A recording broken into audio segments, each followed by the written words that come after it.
விவசாய கண்காட்சி போயிருந்தோம். அருப்புக்கோட்டையில் நடந்துச்சு. அந்த கண்காட்சிக்கு தான் இந்த நிகழ்வு. அந்த வீடியோவை எடுத்து உங்களுக்கு போட்டிருக்கேன். வேளாண்மை கல்லூரியில் நடந்துச்சு இந்த விவசாய கண்காட்சி. அருப்புக்கோட்டை வேளாண்மை கல்லூரி அது நடந்த எக்ஸிபிஷன் நிகழ்வுகளை தான் இப்போ வீடியோவை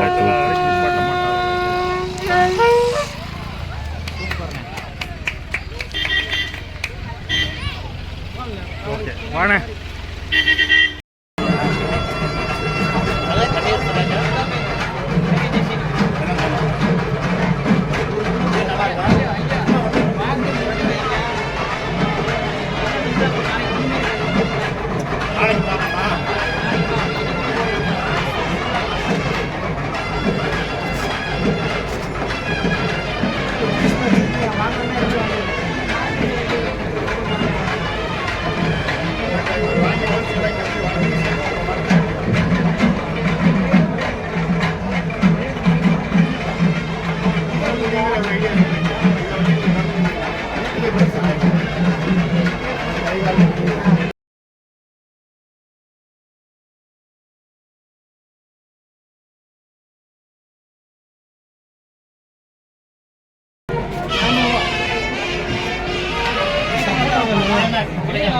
ಇಲ್ಲ ಕಿವಿ ಪಡ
விவசாய கண்காட்சியின் போது தமிழ்நாட்டு பாரம்பரிய கலை நிகழ்வும் அதனுடன் சிலம்பம் சுற்றும்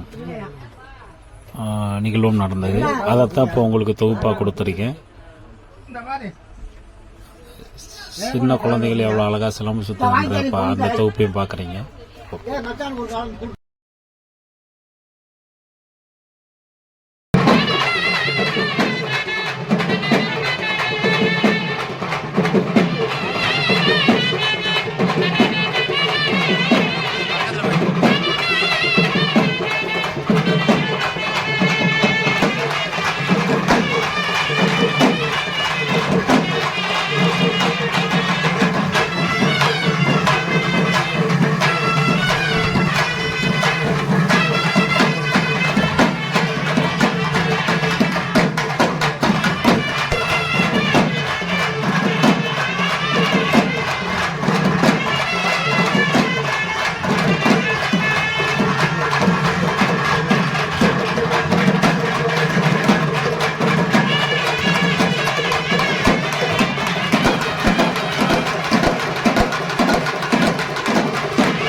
அரிசியெல்லாம் காப்பி பழகிட்டாங்க. இது வந்து பயிர், அதாவது பயிர் வகையில் இருந்தது. அதாவது குதிரைவாலி அரிசி மிக்ஸ். இது வந்து என்ன மிக்ஸ்னா சாம்பார் மிக்ஸ். வந்து நீங்கள் இதுக்கு எதுவும் கலக்க தேவையில்லை, காய்கறி தேவையில்லையா? நீங்கள் எதுவும் கலக்க தேவையில்ல. பொடி இடி இதெல்லாம் கலக்க தேவை, எல்லாம் மிக்ஸ் பண்ணி வந்துடும் உங்களுக்கு வந்து இது வந்து. குதிரைவாளி ரைஸ்ல ஆமா, எல்லாமே தேவையான தேவையான. தண்ணி, ஆ. அந்த தாளிப்பாங்க அது மட்டும் போட்டால் போதும். நீங்கள் அப்படியே போட்டு அப்படியே வேக வச்சு எடுக்கலாம். எவ்வளோ சார் இது?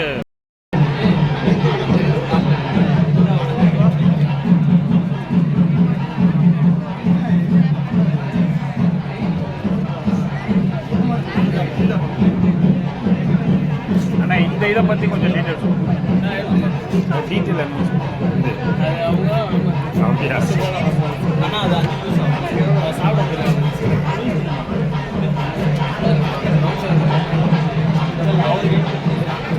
சரி, நானே போட்டுக்கிறேன்.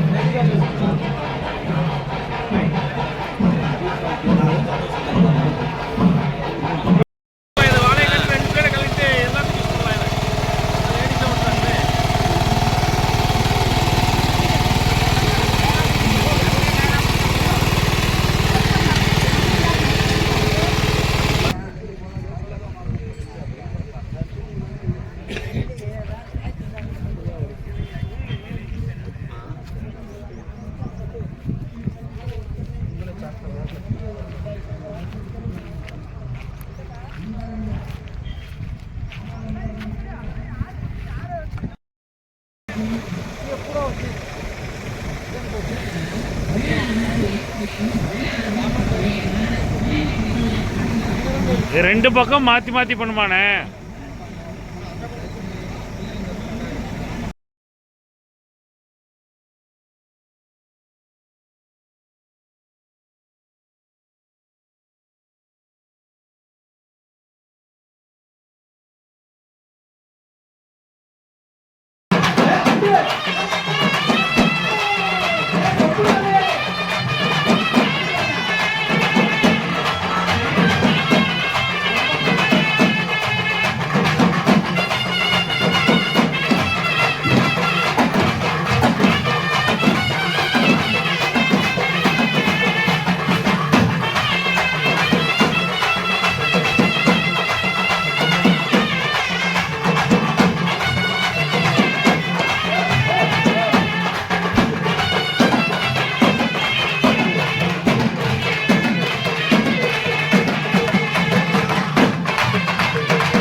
சொல்லுங்கள் சார் அந்த இதை பற்றி. அதாவது பொதுவாகவே மரங்கள் நம்ம ஏன் வளர்க்கணும்னாங்க, எல்லா மரங்களுமே நம்ம விடுற கரியமில வாயுவை உறிஞ்சிக்கிட்டு நமக்கு தேவையான பிராணவாயுன்னு சொல்லக்கூடிய ஆக்சிஜனை கொடுக்குறது. அதனால் வந்து எல்லாருமே மரம் வளர்க்கலாம். சும்மா காசுக்காக மட்டும்தான் மரம் வளர்க்கணும் கிடையாது, இயற்கையை பாதுகாக்கிறக்காக மரம் வளர்க்கணும். மெயினாக வந்து இது இனி வர சந்ததியினரை பாதுகாக்கணும்னா நம்ம மரம் வளர்க்கணும். மரம் வளர்த்தா தான் மண் வளத்தை பெருக்க முடியும், மண் வளத்தை பெருக்கினா தான் நீர் வளத்தை பெருக்க முடியும், மண் வளமும் நீர் வளம் இருந்தால் தான் விவசாயம் செய்ய முடியும், விவசாயம் செய்யறது நமக்கு தேவையான உணவு கிடைக்கும். ஸோ அப்போ நம்ம உணவு உயிர் வாழ்றதுக்கு உணவு வேணும், உணவு மட்டும் இல்லை தண்ணியும் வேணும், தண்ணி மட்டும் இல்லை காற்று வேணும். இது மூணு நம்ம உணவு வாழ்றதுக்கு மனுஷனுக்கு தேவையான உணவு, தண்ணி, காற்று, இது மூணு வரணும்னா மரம் வளர்க்கணும். அது எந்த மரம் வேணாலும் வளர்க்கலாங்க. ஓகேங்களா? அது உங்கள் மண்ணின் வளத்துக்கு தகுந்த மாதிரி நீங்கள் மரத்தை தேர்வு செய்து நீங்கள் வளர்த்தீங்கன்னா நீங்கள் மட்டும் நல்லா இருக்க மாட்டீங்க, எதிர்கால சந்ததினே நல்லா இருக்கும். அதனால தான் இந்த மரக்கல்லூரி மூலமாக இந்த ஸ்டால் போட்டுருக்கோம். இத்தனை வகையான மர வகைகள் இருக்குதுங்க. குறைந்த காலத்தில் வருமானம் தரக்கூடிய மர வகை இருக்குது, நீண்ட காலத்தில் வருமானம் தரக்கூடிய மர வகைகள் இருக்குது. அதனால் உங்களோட தேவைக்கு தகுந்த மாதிரி நீங்கள் இந்த மரங்களை தேர்வு செஞ்சுக்கிட்டு உங்கள் தோட்டத்தில் ஈவன் 1/4 ஏக்கர், அரை ஏக்கர், 1 ஏக்கர் எது இருந்தாலும் சும்மா போடாதீங்க. எல்லா நிலத்துலையும் விவசாயம் பண்ண முடியலையா, மரத்தை நட்டு விடுங்க. அதுல இருந்து கண்டிப்பாக உங்களுக்கு வருமானம் கிடைக்கும். புரியுதுங்களா? நேரடி வருமானமும் கிடைக்கும், மறைமுக பயன்களும் கிடைக்கும். அதுதான் மரம் வளர்க்கணும். அதெல்லாம் கண்டிப்பாக செய்யும் சார். இப்போ நச்சுத்தன்மையை அதிகமாக உறிஞ்சிட்டு ஆக்சிஜன் மனிதன் சுவாசிக்கிறதுக்கு தேவையான ஆக்சிஜனை கொடுக்கக்கூடிய மரம்னா எந்தெந்த மரம் சொல்லுங்க? பொதுவாக வந்து எல்லா விதமான மரங்களுமே கரியமில வாயு, நம்ம சொல்லக்கூடிய வெளியிடக்கூடிய சுவாசமெல்லாம் வெளியிடக்கூடிய கரியமில வாயுவை வந்து உறிஞ்சிக்கிட்டு நமக்கு தேவையான பிராண ஆக்சிஜனை கொடுக்குதுங்க. அதில் நல்லா ஃபாஸ்ட்டாக வளரக்கூடிய மரங்கள், ரொம்ப சீக்கிரமாக வளரக்கூடிய மரங்கள்லாம் என்னென்னா அதிகமாக கார்பன் டை ஆக்சைடு உறிஞ்சிக்கிட்டு அதிகமாக ஆக்சிஜனை வெளியிடும். அதனால் வந்து நிறைய எந்தெந்த மரங்கள்லாம் சீக்கிரம் வளரும், உதாரணத்துக்கு மூங்கில்னு எடுத்துக்கிங்களேன். அந்த மூங்கில் வந்து பார்த்திங்கன்னா நல்லா புதர் மாதிரி வளரும், நிறைய வேகமாக வளரும். அப்போ என்ன பண்ணணும்னா அது நிறைய கரிமல வாயு எடுத்துட்டு நிறைய ஆக்சிஜன் கொடுக்கும். புரியுங்களா? அது மாதிரி அரச மரம், ஆலமரம் இது எல்லாமே வந்து பார்த்திங்கன்னா அதிகமாக அளவில் கார்பன் டை ஆக்சைடு உறிஞ்சிக்கிட்டு ஆக்சிஜனை வந்து வெளியிடக்கூடிய மரங்கள் தான். அதனால் எல்லா மரங்களுமே நீங்கள் வளர்க்கலாங்க. ஸ்பெசிஃபிக்காக இந்த மரங்கள் தான் கிடையாதுங்க. எதெல்லாம் வேகமாக வளருமோ, எதெல்லாம் அதிகமாக பறந்து விரிஞ்சு வளருமோ அதெல்லாம். ஏன்னா இலைப்பரப்புகள் எது எந்த மரத்துக்குலாம் அதிகமாக இருக்குதோ அந்த இலைப்பரப்புகள் மூலமாக ஃபோட்டோசிந்தசிஸ் ஒளிச்சேர்க்கை நடக்கும். அந்த ஒளிச்சேர்க்கை மூலமாக தான் கரியமில வாயு உறிஞ்சிக்கிட்டு நமக்கு மூலப்பொருளாக வந்து ஆக்சிஜன் கொடுக்குது. அதனால் எந்தெந்த மரங்கள் அதிக அளவு இலைப்பரப்பு கொண்டிருக்குதோ அதெல்லாம் வந்து நமக்கு தேவையான ஆக்சிஜன் கொடுக்கக்கூடிய மரங்கள் தாங்க. சரி சார். இப்போ வந்து நம்ம மனுஷன் வந்து சார் அதாவது சுவாசத்தை பற்றி சொல்லிட்டீங்க, மண் வளத்தை பாதுகாக்கிறாங்கன்னா மண்ணோட தன்மை. ஏன்னா நிறைய இடத்துல கெமிக்கல் போட்டு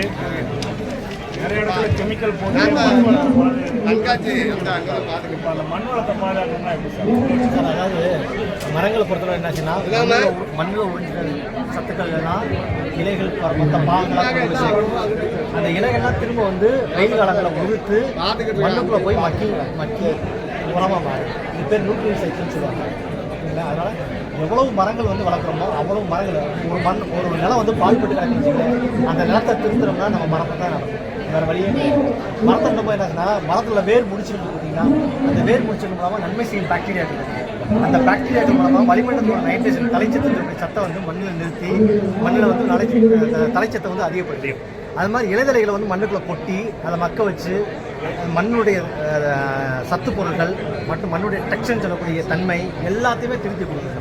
அதனால் வந்து பால்பற்ற நிலங்களை வந்து பண்பற்ற நிலமாக மாற்றணும்னா நம்ம மரம் மாற்றணும். இதை நீங்கள் இப்போ சொல்கிறீங்க, நான் எடுத்துக்காட்டாக என்னோட இதில் நான் கண்டுபிடிச்சேன். வேலிக்கருவ மரங்களை ஃபுல்லாக அகற்றினாங்க. அந்த வேலிக்கருவ மரங்களை அகற்றுனதுனால நீர்த்தன்மை கொஞ்சம் கூடுதலாக வரும் அப்படின்ற மாதிரி, நீர் பிடிப்பு அதிகமாக வரும். அந்த வேர் முடிச்சுக்களை தாங்கி நிற்கக்கூடிய நைட்ரஜனால அந்த மண் களித்தரையாக இருந்தது கூட நல்லா பொழுன்னு வந்துச்சு. அந்த கரும்பு விவசாயத்துக்கு வந்து பயனுள்ளதாக இருந்துச்சு, எது போட்டாலுமே நல்லா வந்தது. அப்போ எத்தனை வருஷத்துக்கு ஒரு முறை நம்ம அந்த மண்ணை மாற்றுறதுக்கான அதாவது கெமிக்கல் இல்லாத சீர் செய்யக்கூடிய மர வேளாண்மையை எப்படி பண்ணலாம்? எத்தனை வருஷம் தான்? அதாவது மரங்களை பொறுத்தவரை இன்றைக்கி நட்டோம் நாளைக்கு உங்கள் மண்ணுடைய தன்மை மாறிச்சு அப்படின்னு சொல்ல முடியாது. பல ஆண்டுகளாகும், 5 வருஷத்துக்கு 10 வருஷம் ஆகும். ஸோ அதனால் வந்து இன்றைக்கி நட்டுட்டோம் அடுத்த வருஷமே நம்ம மண் வந்து நல்லாயிருச்சு அப்படின்னு சொல்ல முடியாது. இந்த ப்ராசஸ் நடக்கிறது கொஞ்சம் கொஞ்சமாக தான் நடக்கும், உடனே ஆகாது. அதனால் ஒரு குறைஞ்சது 5லேருந்து 10 வருஷமாவது நம்ம வந்து வளர்த்தோம்னா உங்கள் மண் வந்து சூப்பராக இருக்கும், நல்ல தரமான மண்ணாக இருக்குது. ரொம்ப நன்றி சார். இது போல் பயனுள்ளதாக வீடியோவை கொடுத்துருக்கீங்க. சிறப்பானது மக்கள் சுவாசத்துக்கு தேவையான நைட்ரஜன் எதில் அதிகமாக கிடைக்குதுன்றத சொல்லியிருக்கீங்க. மண் தன்மையை பாதுகாக்கிறத பற்றி சொல்லியிருக்கேன். ரொம்ப நன்றி சார். உங்கள் மாதிரி ஆர்வத்தோடு வந்து எங்கள் கல்லூரியை தேடி வந்து எங்களுடைய ஸ்டாலை பார்த்து பயன்படுறதுக்கு நன்றி. Thank you sir.